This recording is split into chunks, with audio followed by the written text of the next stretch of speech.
Hello guys, welcome back to our channel. तो आज हम लोग redox reaction in one shot discuss करेंगे। तो क्या होता है रेडॉक्स रिएक्शन? सबसे पहले मैं आपसे सवाल करता हूँ। तो देखो, रेडॉक्स रिएक्शन की बात करें तो हम सबको पता है कि भाई ये दो वर्ड से मिलकर के बना है, एक रेड और एक क्या, ऑक्स। तो ऐसी reaction, the reaction in which reduction and oxidation take place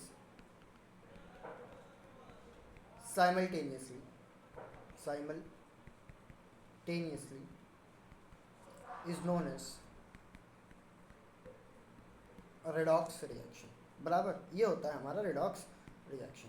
अब देखो, इसी में ही अगर मैं आगे बात करूँ तो रेडॉक्स रिएक्शन में हम लोग को सबसे पहले क्या पढ़ना है? तो भाई रेडॉक्स रिएक्शन में सबसे पहले हम लोग को दो चीज़ें ही पढ़नी है। सबसे पहला क्या है?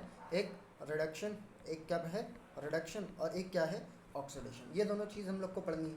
अब देखो, रिडक्शन एंड ऑक्सीडेशन में बात करूँ तो सबसे पहले रिडक्शन की बात करते हैं। तो पुराने कंसेप्ट के हिसाब से अगर हम लोग बात करें तो रिडक्शन का मतलब क्या होता था? Addition of hydrogen.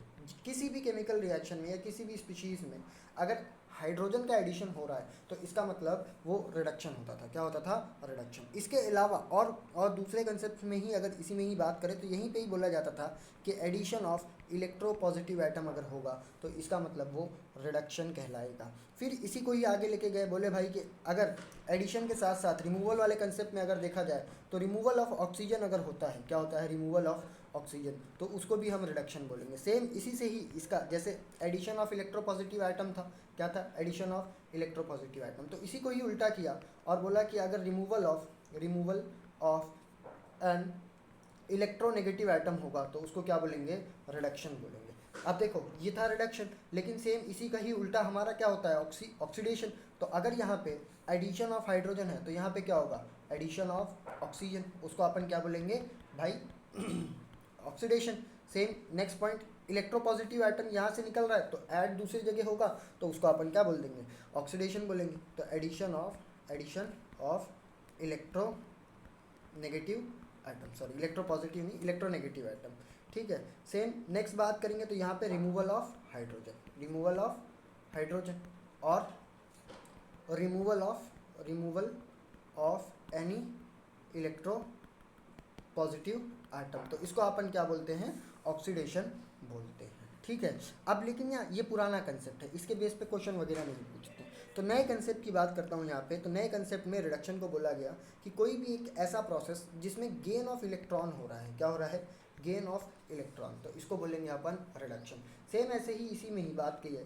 तो बोला गया कि अगर कोई भी स्पीशीज़ लॉस ऑफ इलेक्ट्रॉन करता है, क्या करता है? लॉस ऑफ इलेक्ट्रॉन, तो उसको अपन क्या बोलेंगे? कि उस स्पीशीज़ का ऑक्सीडेशन हो रहा है। क्या हो रहा है? ऑक्सीडेशन।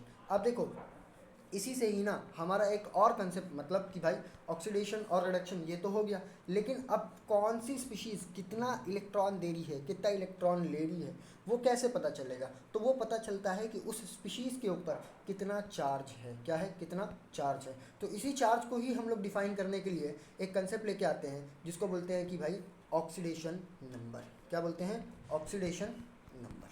ठीक है। सबसे पहला ऑक्सीडेशन नंबर, या इसी को ही अपन क्या बोलते हैं? Oxidation state. ठीक है। तो ऑक्सीडेशन स्टेट की बात करेंगे तो ऑक्सीडेशन स्टेट क्या होता है? अगर इसको मैं डिफाइन करूं तो इट इज़ अ रियल और imaginary charge present on an atom of an element when it goes from free state to bonded state, free state to bonded state। ठीक है। इन अ मॉलिक्यूल। ठीक है। जैसे कि भाई फ्री स्टेट है, late से फॉर एग्जांपल कार्बन की बात कर लेते हैं। ठीक है। कार्बन है, कार्बन की बात कर लेते हैं तो ये क्या बन रहा है? CO2 बना रहा है है ना। तो अब यहाँ पे अगर देखोगे तो कार्बन फ्री स्टेट में जीरो में था, मतलब किसी से भी बॉन्डेड नहीं है, लेकिन यहाँ पे जैसे ही आएगा तो इसके ऊपर एक सडन चार्ज आ जाएगा। क्या आ जाएगा? चार्ज। और इसी चार्ज को ही अपन क्या बोलेंगे? Oxidation state. और इस ये चार्ज कितना होगा? +4 का। ठीक है। अब आइए देखिए कि किस तरीके से हम लोग ऑक्सीडेशन स्टेट या फिर ऑक्सीडेशन नंबर किस तरीके से हम लोग निकालते हैं। देखो, तो ऑक्सीडेशन स्टेट निकालने के लिए हमारे पास रूल है। क्या है? रूल। तो उस रूल को फॉलो करना है और हमको ऑक्सीडेशन स्टेट निकालना है। तो सबसे पहला रूल क्या है कि भाई कोई भी अगर एटम फ्री स्टेट में है, कौन से स्टेट में है? फ्री स्टेट में, या होमो एटॉमिक है। क्या है? होमो एटॉमिक। फ्री स्टेट या होमो एटॉमिक। जैसे मान लेते हैं कि फ्री स्टेट Na है, फ्री है ये, कार्बन है, फ्री है ये, किसी से बॉन्डेड नहीं है। सेम ऐसी होमो एटॉमिक की बात कर लो तो होमो एटॉमिक में जैसे Cl2 गैस हो गई, O2 गैस हो गई, H2 गैस हो गई, ये सारी क्या है? फ्री है खुद से, होमो सेम एटम मिल करके ही एलिमेंट बॉन्ड किए हैं। तो अगर जब कभी भी ऐसा कुछ आएगा तो इसका ऑक्सीडेशन स्टेट या इस पे जो ऑक्सीडेशन नंबर होगा वो क्या होगा? 0 होगा। क्या होगा? इसका ऑक्सीडेशन स्टेट 0 होगा। क्या होगा? 0। ठीक है। तो किसी भी होमो एटॉमिक या फिर फ्री स्टेट एटम का जो ऑक्सीडेशन स्टेट होगा वो क्या होगा? 0 होगा। दूसरा रूल 2, मतलब सेकेंड रूल क्या था कि भाई कोई भी एलिमेंट लाइक एलॉयज़ में है, एलिमेंट्स इन अलॉयज़, ठीक है, elements in alloys have zero oxidation state. मतलब क्या होता है, कभी कभी देखो ट्रांजिशन एलिमेंट के मेटल क्या करते हैं? एलॉयज़ बनाते हैं। क्या बनाते हैं? एलॉयज़ क्या होता है? दो या दो से ज़्यादा मेटल्स कंबाइन करते हैं एक फिक्स रेशो में, तो वहाँ पे क्या बन जाता है? एलॉयज़ बन जाता है। तो उसमें जो ऑक्सीडेशन स्टेट होगा एलॉयज़ का वो क्या होगा? 0 होगा। ठीक है। अब नेक्स्ट रूल क्या आता है? रूल 3, जो कि क्या किसके लिए है? एस ब्लॉक के लिए। किसके लिए है? S block. अब एस ब्लॉक की अगर मैं बात करूँगा तो देखो एस ब्लॉक में 2 ग्रुप आती है। कितनी ग्रुप आती है? 2 ग्रुप। एक सबसे पहला होता है ग्रुप 1। क्या होता है? ग्रुप 1। और दूसरा होता है ग्रुप 2। ग्रुप 2 और ग्रुप 1 की अगर मैं बात करूँगा तो ग्रुप 1 में देखो तो कौन से एलिमेंट है? लिथियम, फिर सोडियम, फिर पोटेशियम, फिर रुबिडियम, फिर सीजियम और फिर फ्रांसियम, ये है। अब देखो ये सारे के सारे एटम की अगर मैं इलेक्ट्रॉनिक कन्फिग्रेशन देखूंगा तो NS1 general electronic configuration NS1 होता है। तो ये क्या करेंगे? एक इलेक्ट्रॉन लॉस करेंगे, और एक इलेक्ट्रॉन लॉस करने की वजह से ग्रुप 1 का जो ऑक्सीडेशन स्टेट होता है वो +1 होता है। क्या होता है? +1। सेम ऐसे ही ग्रुप 2 की बात करें तो यहाँ पे कौन कौन से एलिमेंट है? Beryllium, magnesium, calcium, strontium, barium और रेडियम, है ना। तो ग्रुप 2 के जो ऑक्सीडेशन स्टेट है या ग्रुप 2 के एलिमेंट है इनका जो ऑक्सीडेशन स्टेट होगा वो कितना होगा? 2। क्यों? क्योंकि यहाँ पे आउटर ऑर्बिट में NS2 general electronic configuration, 2 electron loss करेंगे तो 2 हो जाएगा। ठीक है। अब देखो सेम ऐसे ही रूल 4 की बात करते हैं। किसके लिए बात करते हैं? रूल 4 जो है वो किसके लिए? हाइड्रोजन के लिए। किसके लिए? हाइड्रोजन। देखो हाइड्रोजन हम सबको पता है 2 तरीके के एटम से बॉन्ड बनाता है। एक ऐसे एटम जिनको हम लोग नॉन मेटल बोलते हैं। क्या बोलते हैं? Non metal. ठीक है। और एक ऐसे एलिमेंट जिनको हम लोग मेटल बोलते हैं। अब नॉन मेटल और मेटल क्या होते हैं? जैसे यहाँ पे नॉन देखो अगर या ऐसे बताने की जगह मैं डायरेक्ट इसको ऐसे लिखता हूँ, क्या हाइड्रोजन अगर कोई भी ऐसे एलिमेंट से बॉन्ड बनाया है जिसकी इलेक्ट्रोनेगेटिविटी हाइड्रोजन से ज़्यादा है तो उस केस में उसको हम लोग नॉन मेटल की तरह ट्रीट करेंगे। ठीक है। अब देखो जब कभी भी हाइड्रोजन ऐसे एलिमेंट से बॉन्ड बनाया है जिसमें उसकी इलेक्ट्रोनेगेटिविटी हाइड्रोजन से लेस है तो इसको हम लोग मेटल की तरह ट्रीट करेंगे। और जब कभी भी हाइड्रोजन नॉन मेटल की तरह बॉन्ड बनाता है, नॉन मेटल के साथ बॉन्ड बनाता है तो इसका ऑक्सीडेशन स्टेट जो होगा वो होगा +1। और जब कभी भी हाइड्रोजन एक मेटल के साथ बॉन्ड बनाएगा तो उसका ऑक्सीडेशन स्टेट होगा -1, क्योंकि यहाँ पे इलेक्ट्रॉन को ये एक्सेप्ट करेगा और यहाँ पे इलेक्ट्रॉन को डोनेट करेगा। ठीक है। नेक्स्ट है हमारा रूल 5 ऑक्सीजन के लिए। किसके लिए? ऑक्सीजन के लिए। तो देखो ऑक्सीजन की अगर मैं बात करूँ तो ऑक्सीजन जो है ना जनरल ऑक्सीडेशन स्टेट जो होता है ऑक्सीजन का वो होता है -2। क्या होता है? -2। कोई भी ऑक्साइड के फॉर्म में। किसके फॉर्म में? ऑक्साइड के फॉर्म में। लेकिन अगर यहीं पे ही कोई भी परऑक्साइड आ जाए, क्या आ जाए? परऑक्साइड। अगर परऑक्साइड आती है तो इसका जो ऑक्सीडेशन स्टेट होता है वो -1 हो जाता है। क्या हो जाता है? -1। लेकिन सिर्फ यहीं पे ही नहीं, अगर सुपर ऑक्साइड आ जाए, क्या आ जाए? Super oxide. अगर सुपर ऑक्साइड आ जाती है तो इसका ऑक्सीडेशन स्टेट कितना हो जाता है? -1/2। कितना? -1/2। अब सर कैसे? देखो अगर मैं बात करूँ नॉर्मल ऑक्साइड तो N2O, सिंपल नॉर्मल ऑक्साइड। चलो अगर H2O के फॉर्म में ही ले लें अगर अपन इसको, तो H2O नॉर्मल ऑक्साइड है ना। लेकिन वही अगर मैं बात करूँ पर ऑक्साइड तो H2O2 है ना, सुपर ऑक्साइड KO2। तो यहाँ पे अगर तुम देखोगे तो ऑक्सीजन के ऊपर -2 का ऑक्सीडेशन स्टेट है, लेकिन यहाँ पे अगर देखोगे तो अगर इसका स्ट्रक्चर देखोगे तो समझ में आएगा कि ऑक्सीजन ऑक्सीजन एक ऑक्सीजन दूसरे ऑक्सीजन से खुद से बॉन्ड बनाया और दोनों साइड हाइड्रोजन है। क्या है? हाइड्रोजन। और यहाँ पे क्या होता है कि पोटेशियम एक इलेक्ट्रॉन देता है जो दोनों ऑक्सीजन के बीच में होता है, बराबर। तो ये तीनों ऑक्सीडेशन स्टेट है इनकी। अब देखो लेकिन अगर इलेक्ट्रो पॉजिटिव एटम बना रहे थे बॉन्ड ऑक्सीजन के साथ तो ऐसा हो रहा था, लेकिन एक एलिमेंट अपने पीरियोडिक टेबल में ऐसा भी है जिसकी इलेक्ट्रोनेगेटिविटी ऑक्सीजन से ज़्यादा है। ऑक्सीजन से क्या है? ज़्यादा। और वो क्या है? फ्लोरीन। क्या है? फ्लोरीन। तो अगर फ्लोरीन क्या करता है, फ्लोरीन हाइड्रोजन के साथ रिप्लेस हो जाता है, जैसे F2O बनाता है, तो इस केस में ऑक्सीडेशन स्टेट ऑफ ऑक्सीजन क्या होगा? +2 होगा, क्योंकि फ्लोरीन कभी इलेक्ट्रॉन नहीं देगा, फ्लोरीन सिर्फ और सिर्फ इलेक्ट्रॉन लेगा। और यही अगर पर ऑक्साइड के फॉर्म में आ जाए तो ये क्या होगा? +1। क्या होगा? +1। तो भाई ऑक्सीजन जो होता है वो वेरिएबल ऑक्सीडेशन स्टेट दिखाता है। कौन कौन सी? -2, -1, -1/2, +1 और +2। ठीक है, तो ध्यान रखना है +1 +2 तो सिर्फ फ्लोरीन के केस में है, और -2 नॉर्मल ऑक्साइड, ये वाला पर ऑक्साइड के फॉर्म में, और ये वाला सुपर ऑक्साइड के फॉर्म में। ध्यान रखना है इसको। ठीक है, अब देखो नेक्स्ट रूल होता है ग्रुप 60, ग्रुप P ब्लॉक के लिए। ठीक है, ग्रुप 60, ग्रुप 17 के लिए जनरली इसको डिफाइन करते हैं, बट नेक्स्ट जो अपना रूल है रूल नंबर रूल नंबर 6 जो है वो अपना किसके लिए है? P ब्लॉक के लिए। किसके लिए है? P block. अब देखो P ब्लॉक के लिए अगर मैं बात करूँ तो P ब्लॉक में अपने पास ग्रुप 13 भी है, ग्रुप 14 भी है, ग्रुप 15 भी है, ग्रुप 16 भी है। तो उसको आप बाकी सारे एटम्स के हिसाब से आप निकाल सकते हैं। लेकिन अगर मैं जनरल ऑक्सीडेशन स्टेट लिखा दूँ 1 से 2 का, तो कैसे? देखो जनरल में मान लेते हैं, लेट सपोज कि हमको नाइट्रोजन का लिखना है। किसका लिखना है? नाइट्रोजन। अब अपने को पता है कि नाइट्रोजन क्या है? ग्रुप 15 का है। अब नाइट्रोजन ग्रुप 15 का है तो हमको पता है नाइट्रोजन की वैलेंसी कितनी है? 3 है। लेकिन अगर ये 5 इलेक्ट्रॉन लॉस करेगा तो भी इसका ऑक्सीडेशन स्टेट कंप्लीट हो जाएगा।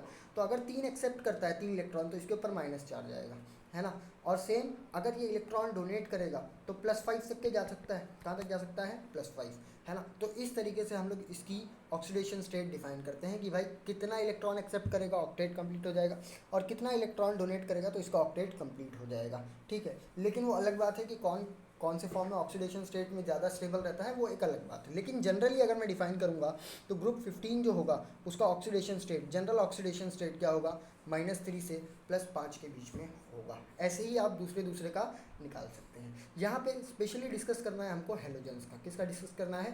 हेलोजन का। अब हेलोजन के लिए अगर मैं बात करूँ तो हेलोजन में कौन कौन है?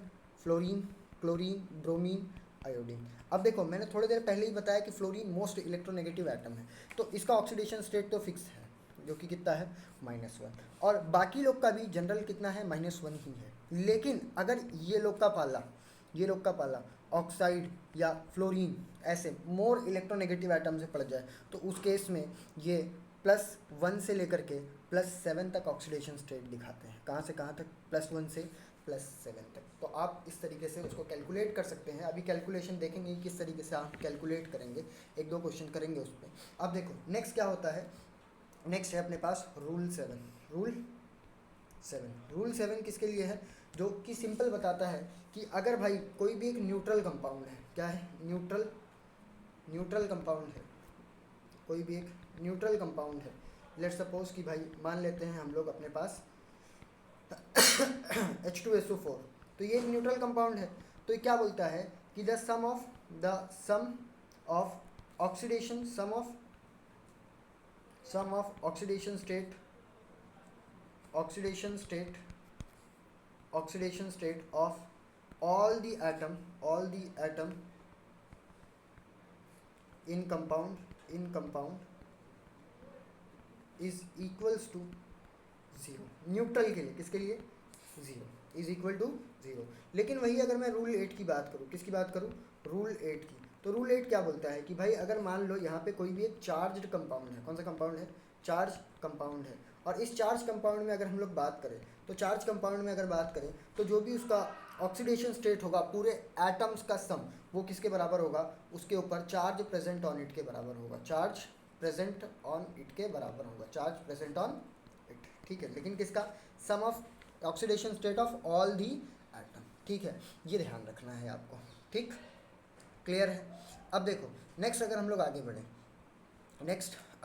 बढ़ें, तो अब हम लोग को बात करना है कि भाई नेक्स्ट रूल अपना जो होता है, रूल रूल 9, वो किसके लिए है, वो है कोऑर्डिनेशन कंपाउंड के लिए। तो देखो कोऑर्डिनेशन कॉम्प्लेक्स अगर हो गया, फॉर एग्जांपल कोऑर्डिनेशन कॉम्प्लेक्स, तो कोऑर्डिनेशन कॉम्प्लेक्स का अगर मेरे को ऑक्सीडेशन स्टेट डिफाइन करना है तो मैं कैसे डिफाइन करूँगा, तो सिंपली ऊपर जो रूल लगाया है ना अपन लोगों ने, फर्स्ट सेकंड थर्ड फोर्थ 5 6 8 तक के, तो उस हिसाब से क्या करना है, आपको फॉलो करते हुए आना है और उस हिसाब से यहाँ पे कोऑर्डिनेशन कॉम्प्लेक्स का आपको निकाल लेना है, ठीक है। इसके बाद देखो जनरली क्या होता है, कभी कभी ऑक्सीडेशन स्टेट जो होती है ना, या ऑक्सीडेशन नंबर होती है, वो फ्रैक्शन में आने लगती है। किस में आने लगती है, फ्रैक्शन में। जैसे अगर मैं बात करूँ ऊपर ही सुपर ऑक्साइड में अगर देखो तो ये फ्रैक्शन में आया, 1/2 में आया, किस में आया, फ्रैक्शन में। तो जो फ्रैक्शनल ऑक्सीडेशन स्टेट होता है ना, रूल 10 फ्रैक्शनल ऑक्सीडेशन स्टेट होता है ना, वो average oxidation state of all दी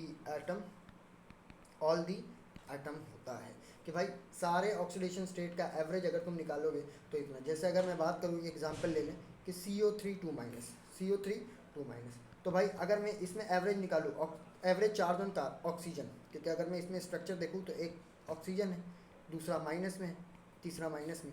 अब मेरे को ये थोड़ी पता है कि ए वाले पे माइनस है, बी वाले पे माइनस था, या सी वाले पे माइनस था, मैंने तो ऐसे ही लिख दिया।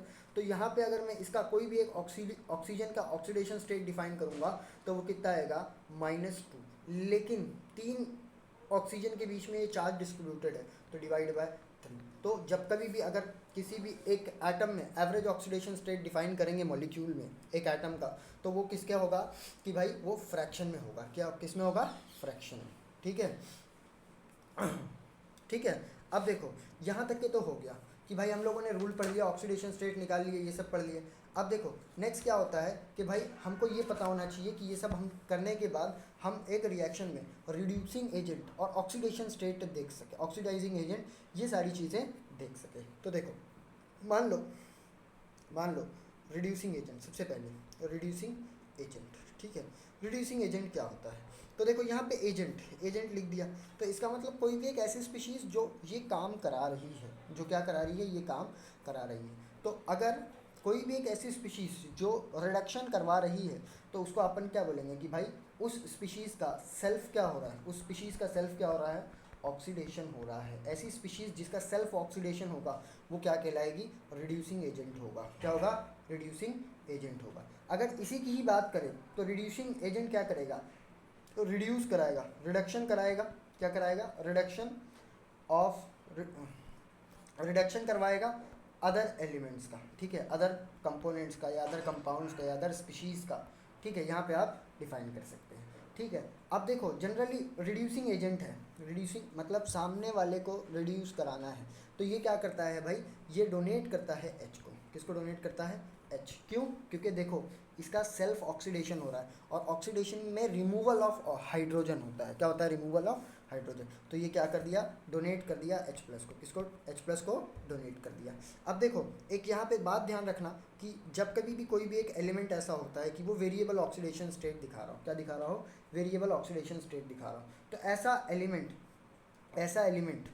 एलिमेंट जिसके अंदर लोवेस्ट ऑक्सीडेशन स्टेट हो, क्या हो, लोवेस्ट ऑक्सीडेशन स्टेट, मतलब वेरिएबल दिखा रहा है, और अगर वो एकदम लोवेस्ट ऑक्सीडेशन स्टेट में है तो वो क्या होगा, बेस्ट रिड्यूसिंग एजेंट होगा। क्या होगा, बेस्ट रिड्यूसिंग एजेंट होगा। लेकिन वही अगर मैं सेम बात करूँ ऑक्सीडाइजिंग एजेंट की, किसकी बात करेंगे, ऑक्सीडाइजिंग एजेंट की, तो ऑक्सीडाइजिंग एजेंट में अगर हम लोग देखें तो ऑक्सीडाइजिंग एजेंट क्या होता है, ये खुद का क्या कराएगा, सेल्फ रिडक्शन कराएगा। क्या कराएगा, सेल्फ रिडक्शन कराएगा, और ऑक्सीडेशन कराएगा किसका, ऑक्सीडेशन ऑफ अदर, ठीक है।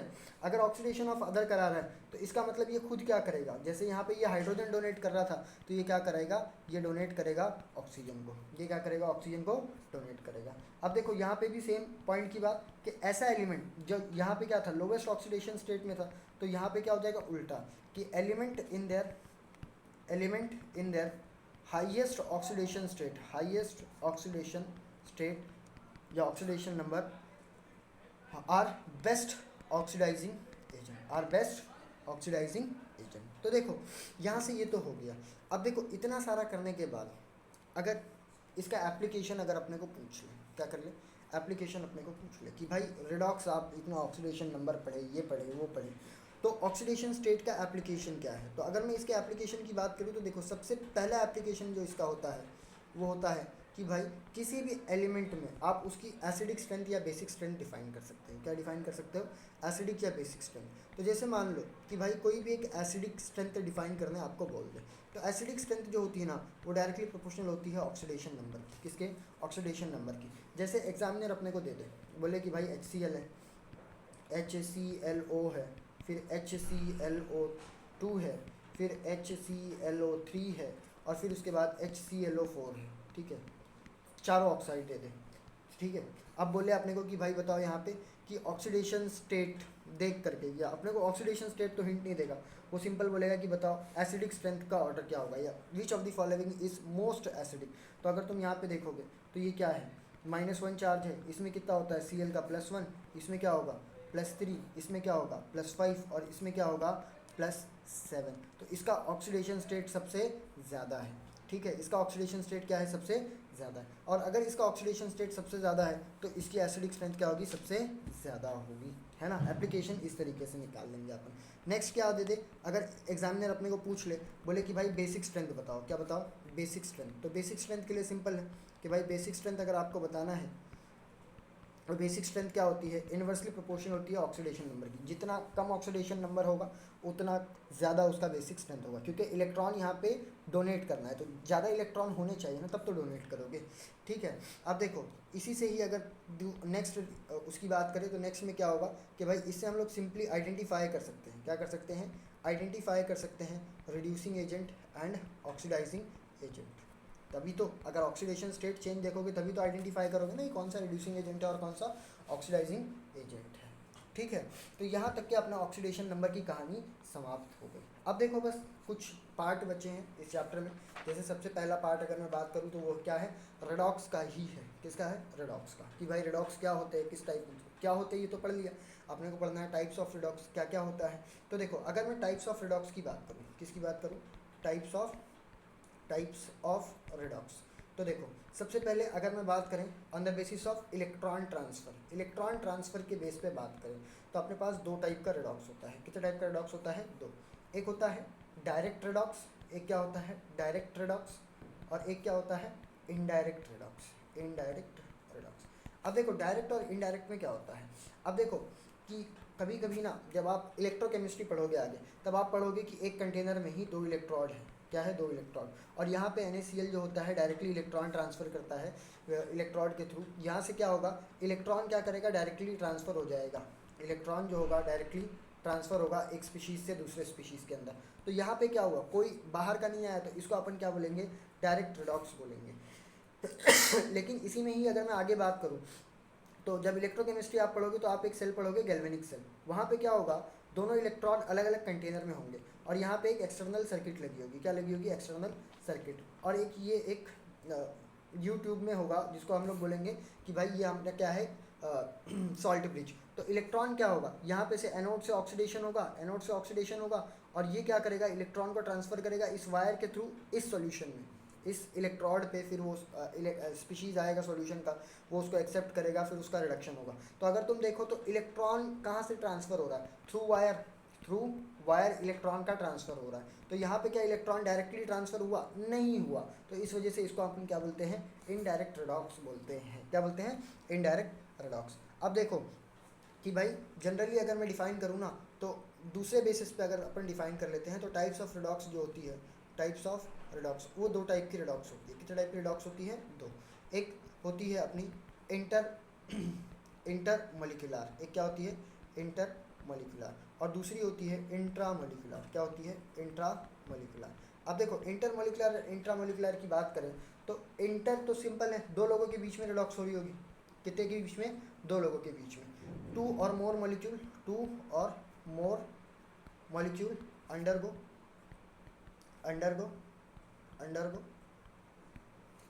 Reduction and oxidation. तो सिंपली इसको अपन क्या बोलेंगे, रेडॉक्स, ठीक है। अब इंट्रामोलिकुलर में बात करेंगे तो इसमें क्या होगा, एक सिंगल मॉलिक्यूल ऐसा होगा, single molecule undergo reduction as well as in oxidation, तो इसको अपन क्या बोलेंगे, रिडॉक्स बोलेंगे, इंट्रामोलिकुलर रिडॉक्स। अब देखो इसी के बेस पे अगर हम लोग आगे बात करें तो अपने पास 4 तरीके की रिडॉक्स रिएक्शन बनती है, सॉरी 4 तरीके की रिडॉक्स रिएक्शन बनती है। सबसे पहली कॉम्बिनेशन रिडॉक्स। कौन सी रिडॉक्स? Combination redox. तो देखो कॉम्बिनेशन रिडॉक्स में अगर अपन बात करेंगे तो इसका डेफिनेशन क्या होगा, या इसको कैसे डिफाइन कर सकते हैं, टू और more different species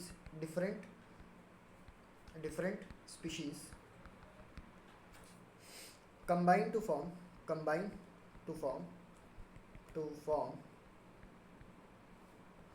compound with change in oxidation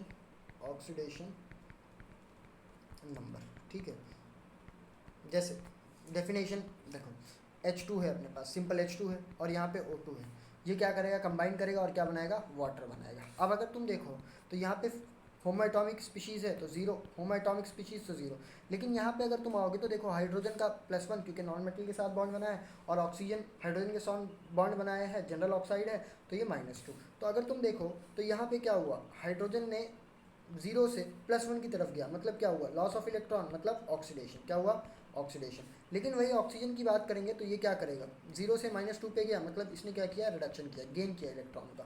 तो 2 स्पीशीज़ कंबाइन की और यहाँ पे रिडक्शन एंड ऑक्सीडेशन हुआ, तो इसको अपन क्या बोलेंगे, कॉम्बिनेशन रिडॉक्स। कौन सी रिडॉक्स, कॉम्बिनेशन रिडॉक्स। नेक्स्ट है अपने पास decomposition redox.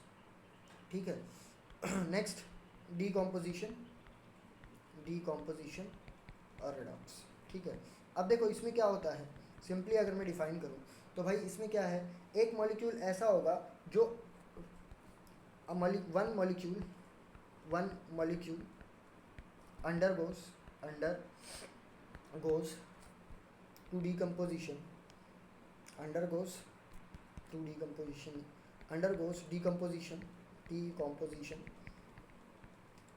to give more than one product. तो इसको अपन क्या बोलेंगे, डीकम्पोजिशन है। लेकिन अगर इसी के साथ साथ अगर यहाँ पे क्या हो जाए, with change in oxidation number, तो इसको अपन क्या बोलेंगे, डीकम्पोजिशन रिडॉक्स। जैसे इसमें अगर एग्जांपल ले ले अपन, ठीक है, एग्जांपल में NaH ले लेते हैं। NaH ये क्या करेगा, अगर ये डीकम्पोज होगा तो ये Na प्लस 1/2 H2 में करेगा। अब यहाँ पे Na+1 में है और ये -1 में है, ये किस में गया, 0 में, और ये भी किस में गया, 0 में। देखो एक का नेगेटिव से 0 आया और एक का पॉजिटिव से 0 आया, तो इसका मतलब ये यहाँ भी क्या हुई, रिडॉक्स हुई, बराबर क्या हुई, रिडॉक्स। तो देखो नेक्स्ट क्वेश्चन बोल रहा हूँ, नेक्स्ट टाइप। तो नेक्स्ट टाइप अपनी क्या होती है, जो कि होती है डिस्प्लेसमेंट रिडॉक्स। कौन सी रिडॉक्स, डिस्प्लेसमेंट रिडॉक्स। और डिस्प्लेसमेंट रिडॉक्स देखो एकदम सिंपल है, क्या होता है कि भाई एक एटम, वन एटम और आयन, एक एटम या फिर आयन क्या करता है, डिस्प्लेस अनदर एटम और आयन इन अ कंपाउंड। ठीक है, तो इसको अपन क्या बोलेंगे, डिस्प्लेसमेंट। मतलब एक एटम क्या करेगा, दूसरे एटम को डिस्प्लेस करेगा कंपाउंड के अंदर। जैसे सिंपल अगर बात करें, जिंक प्लस कॉपर सल्फेट, ये क्या करेगा, ZnSO4 प्लस Cu बाहर निकलेगा। जिंक क्या कर रहा है, यहाँ पे इस कॉपर को डिस्प्लेस कर रहा है, तो यहाँ पे ZnSO4 प्लस Cu बन गया। ठीक है, और लास्ट देखो, लास्ट टाइप जो होता है वो होता है फोर्थ, और वो होता है डिसप्रपोर्शनेशन रिडॉक्स। क्या होता है, डिसप्रपोर्शनेशन रिडॉक्स। इसमें क्या होता है, एक single atom in a molecule will undergo in oxidation and reduction। तो इसको अपन क्या बोलेंगे, डिसप्रपोर्शनेशन रिडॉक्स। जैसे सिंपल है, H2O2 की बात करो तो H2O2 क्या करेगा, डिकम्पोज होगा H2O प्लस O2 में। तो अगर तुम देखो यहाँ पे, तो ऑक्सीडेशन स्टेट ऑफ हाइड्रोजन पर ऑक्साइड में ऑक्सीजन का कितना होता है -1, यहाँ पे कितना आ गया -2 और यहाँ पे कितना आ गया 0। देखो ऑक्सीजन 0 से ही सॉरी ऑक्सीजन -1 से ही किस में आया -2 में आया, और ऑक्सीजन -1 से ही किस में गया 0 में। तो ऑक्सीजन का खुद का रिडक्शन भी हुआ और ऑक्सीडेशन भी हुआ। तो इसी को ही अपन क्या बोलते हैं भाई, अपना क्या होता है ये डिसप्रपोर्शनेशन और रिडॉक्स। देखो अब इस टॉपिक का मतलब रिडॉक्स का एक लास्ट पहलू अपने को पढ़ना है, जो कि क्या है बैलेंसिंग है। क्या है बैलेंसिंग। तो देखो बैलेंसिंग का मतलब क्या होता है कि भाई इसमें अपने को क्या करना है, नंबर ऑफ एटम रिएक्टेंट के साइड जितने हैं और प्रोडक्ट के साइड जितने हैं उसको सेम करना है विथ चार्ज बैलेंस ऑल्सो। तो यहाँ पे जनरली अगर बैलेंसिंग की बात करेंगे तो अपने पास यहाँ पे दो मेथड होता है। एक होता है आयन इलेक्ट्रॉन मेथड। क्या होता है आयन इलेक्ट्रॉन मेथड, इससे हम लोग कर सकते हैं। और दूसरा हम लोग कर सकते हैं ऑक्सीडेशन नंबर मेथड से। किससे? ऑक्सीडेशन नंबर मेथड से। तो देखो जो एंट्रेंस की बात करेंगे, किस में बात करेंगे, एंट्रेंस में, नीट जेई वगैरह में हम लोग ऑक्सीडेशन नंबर मेथड को ज़्यादा प्रेफर करते हैं, क्योंकि ये टाइम बचाता है। क्या बचाता है? टाइम बचाता है। तो देखो मैं दोनों नहीं बताऊंगा, बैलेंसिंग ओवरऑल बैलेंसिंग से हमको मतलब है कि बैलेंसिंग किस तरीके से होती है। तो बैलेंसिंग करना हमको आना चाहिए, बस सिंपल है ना। तो हम लोग एक क्वेश्चन लेते हैं और उससे डायरेक्टली बैलेंसिंग करके ही देखते हैं, है ना। तो देखो ऑक्सीडेशन नंबर स्टेट से, ऑक्सीडेशन स्टेट मेथड से करेंगे तो अपने पास क्या है, एक क्वेश्चन एक इक्वेशन ले लेते हैं अपन। क्या है MnO4 माइनस MnO4 माइनस। अब इसका रिएक्शन किसके साथ, Fe2+ के साथ। तो ये क्या करेगा, Mn2+ में जाएगा और यहाँ पे ये क्या बनाएगा, Fe3+। तो देखो सबसे पहले क्या करना है तुमको, ऑक्सीडेशन स्टेट कैलकुलेट करना है। Calculate oxidation state. सबका ऑक्सीडेशन स्टेट कैलकुलेट कर लो। तो देखो अगर MnO4 माइनस में, वैसे तो मेरे को पता है तो मैं डायरेक्ट लिख रहा हूँ, इसमें +7 होता है, आप कैलकुलेट कर लेंगे। और इतना प्रैक्टिस तो हो ही जाती है रिडॉक्स में, प्रोफेसर वगैरह जो आपको पढ़ाए होंगे, नहीं पढ़ाए होंगे तो जब आप क्वेश्चन PYQs वगैरह करेंगे तो आपकी इतनी प्रैक्टिस हो जाएगी कि आपको पता होगा ये, ठीक है। और नहीं भी पता है तो आप कैलकुलेट कर सकते हैं। कैलकुलेट कैसे करेंगे, चलो एक बार बता देता हूँ कि Mn का इसमें x हो जाएगा, ऑक्सीजन का अभी ऊपर देखें कि जनरल -2 होता है, इंटू 4 ऑक्सीजन है 4 इक्वल टू चार्ज ऑन जो sum of oxidation state of all the atom कितना होगा, उसके ऊपर चार्ज के बराबर होगा -1। तो यहाँ पे x 2 4 8 प्लस माइनस माइनस बराबर -1। तो x -1 प्लस 8 तो x कितना आ जाएगा +7, है ना। यही ऊपर भी अपन ने डिफाइन किया था। तो डायरेक्टली अपन इसको बोल देते हैं कि भाई Mn का ऑक्सीडेशन स्टेट कितना है, +7 है। सेम यहाँ पे Fe का कितना है, +2 है। यहाँ पे Mn का कितना है, +2 है। और यहाँ पे Fe का कितना है, +3 है। तो देखो सबसे पहले ना ऑक्सीडेशन स्टेट देख के आइडेंटिफाई करो, या आइडेंटिफाई नहीं भी करोगे तो कोई दिक्कत की बात नहीं है, लेकिन सिंपल मैं बता दे रहा हूँ कि ये क्या हो रहा है। यहाँ पे इसका रिडक्शन हो रहा है, क्योंकि ऑक्सीडेशन नंबर कम हो रहा है।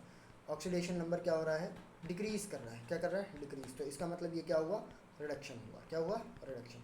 और यहाँ पे देखो ये Fe2+ से कहाँ पे जा रहा है, Fe3+। तो इसका ऑक्सीडेशन स्टेट क्या हो रहा है, इंक्रीज़ हो रहा है ना। ऑक्सीडेशन नंबर इंक्रीज़ हो रहा है, तो इसका मतलब इसका क्या हो रहा है, ऑक्सीडेशन। तो देखो ध्यान रखना है कि जब कभी भी आप इसको कैलकुलेट कर लो तो रूल 2 में कि भाई आपको balance all the atom, balance all the atom with balancing charge को मद्देनजर रखते हुए आपको बैलेंस करना है। बट छोड़ दो यहाँ पे एक्सेप्ट हाइड्रोजन एंड ऑक्सीजन, तो उसको छोड़ देंगे। तो देखो चार्ज को बैलेंस करते हुए ना मैं एकदम सिंपल बता देता हूँ कि देखो यहाँ पे change in oxidation state, change delta oxidation state अगर मैं लिखूँ तो ऑक्सीडेशन स्टेट इसके लिए 5 होगा, और इसके लिए कितना होगा, चेंज इन ऑक्सीडेशन स्टेट कितना होगा, वो होगा 1। तो सिंपली क्या करो, जो स्पीशीज़ रिडक्शन करा रही है उसका चेंज इन ऑक्सीडेशन स्टेट जो भी है उसको ऑक्सीडेशन वाले से मल्टीप्लाई कर दो, और जो स्पीशीज़ ऑक्सीडेशन करा रही है उसका जो भी चेंज इन ऑक्सीडेशन स्टेट है उसको रिडक्शन वाले से मल्टीप्लाई कर दो। तो जैसे इक्वेशन अगर अपन लिखे MnO4 minus plus Fe2+ gives Mn2+ plus Fe3+, ठीक है। देखो प्लस Fe3+, ठीक। देखो अगर यहाँ पे देखें तो MnO4, देखो MnO4 माइनस से Mn2+ में कितना चेंज हुआ, 5 का चेंज हुआ। कितने का चेंज हुआ है, 5 का, ठीक है। कितने का चेंज हुआ है, 5 का 5 का चेंज हुआ है। अब ये अगर 5 का चेंज हुआ है तो इसमें क्या करना है कि आपको ना Fe वाले को 5 से मल्टीप्लाई कर देना है। तो Fe वाले को दोनों साइड, रिएक्टेंट और प्रोडक्ट दोनों साइड 5 से मल्टीप्लाई करेंगे। और ऑक्सीडेशन वाले में देखो, Fe वाले में 1 का चेंज हुआ है तो Mn वाले को 1 से मल्टीप्लाई कर देंगे, तो वो एज इट इज़ रहेगा। तो ये बैलेंस हो गया, एटम्स बैलेंस हो गया। अब दूसरा क्या होता है कि ऑक्सीजन बैलेंस करना है। तो सिंपली ऑक्सीजन बैलेंस करने के लिए, किसको बैलेंस करने के लिए, ऑक्सीजन बैलेंस करने के लिए आपको क्या करना है, वाटर ऐड करना है। क्या ऐड करना है, वाटर। तो देखो, अगर इस साइड बात करें तो 4 ऑक्सीजन है, तो इस साइड ऑक्सीजन की कमी है, तो आप क्या कर दें, 4 वाटर ऐड कर दें। अब देखो, हाइड्रोजन बैलेंस करना है ना, क्या बैलेंस करना है, हाइड्रोजन। तो हाइड्रोजन बैलेंस करने के लिए आपको क्या ऐड करना है, H+ ऐड करना है। क्या ऐड करना है, H+। तो यहाँ पे 4 मॉलिक्यूल्स ऑफ वाटर है, मतलब हाइड्रोजन 8 हाइड्रोजन है, इस साइड हाइड्रोजन है ही, तो सिंपली क्या करेंगे आप, 8 H+ ऐड कर देंगे। क्या ऐड कर देंगे, H+। देखो ये जो है ना, ये एसिडिक मीडियम के लिए है। किसके लिए है, एसिडिक मीडियम में, क्योंकि H+ सिंपली दिख रहा है। एग्जामिनर कभी कभी क्या करता है, बेसिक मीडियम में कैलकुलेट करा लेता है, तो कुछ नहीं करना भाई, डरना अरना नहीं है। इसी इक्वेशन को, जैसे मैं इसी इक्वेशन को मैं क्या करता हूँ, नीचे कॉपी कर लेता हूँ बेसिक मीडियम में बताने के लिए। ठीक है, कॉपी। तो देखो, बेसिक मीडियम में अगर एग्जामिनर पूछ लेना तो कुछ नहीं करना भाई, जितने नंबर ऑफ H+ दिख रहे हैं, आयंस दिख रहे हैं, उतने ही OH- ऐड कर दो।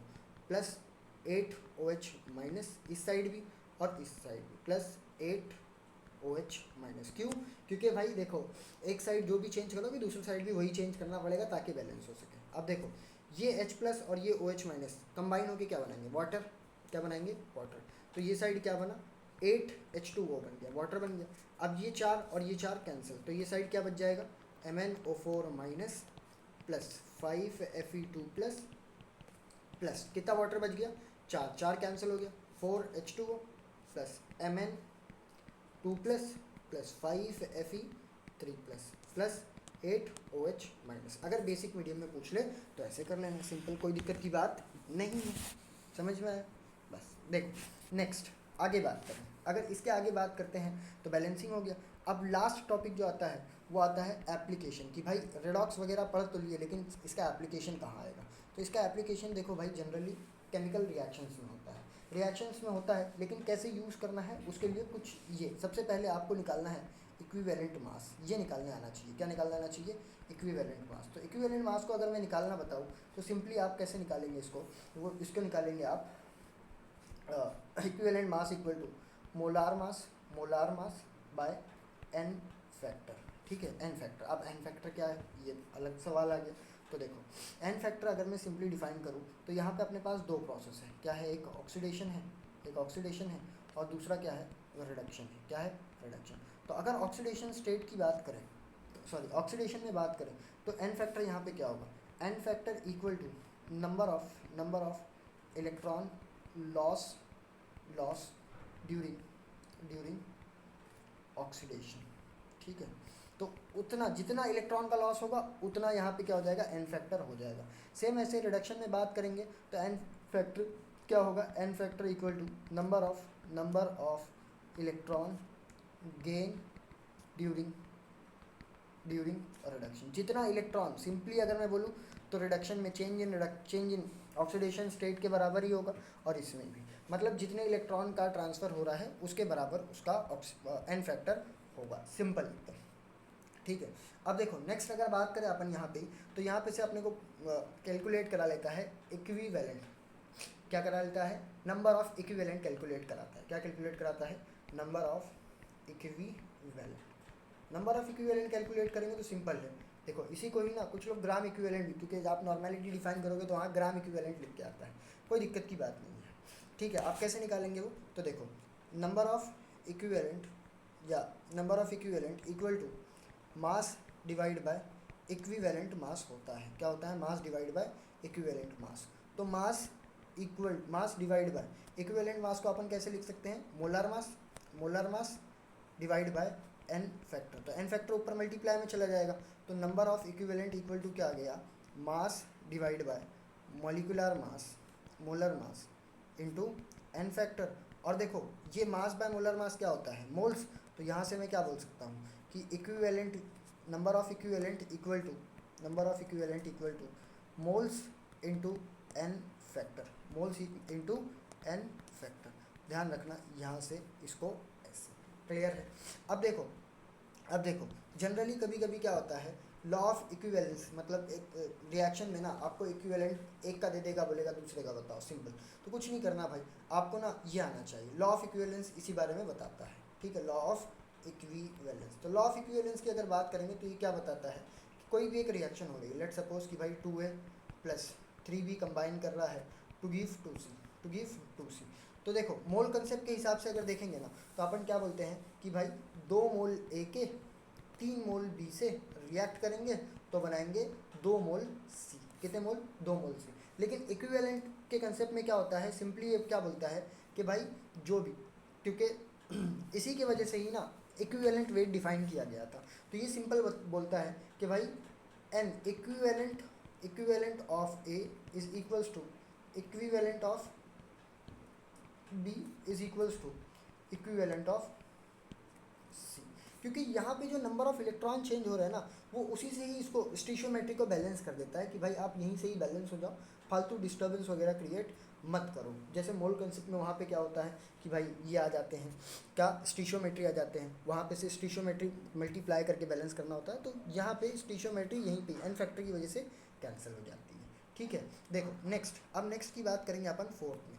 तो फोर्थ क्या होता है, इसका एप्लीकेशन वो होता है टाइट्रेशन को। टाइट्रेशन में क्या होता है, देखो टाइट्रेशन में जनरली एक क्या करते हैं, एसिड होता है, एक एसिड बेस के साथ रिएक्ट होता है। किसके साथ रिएक्ट होता है?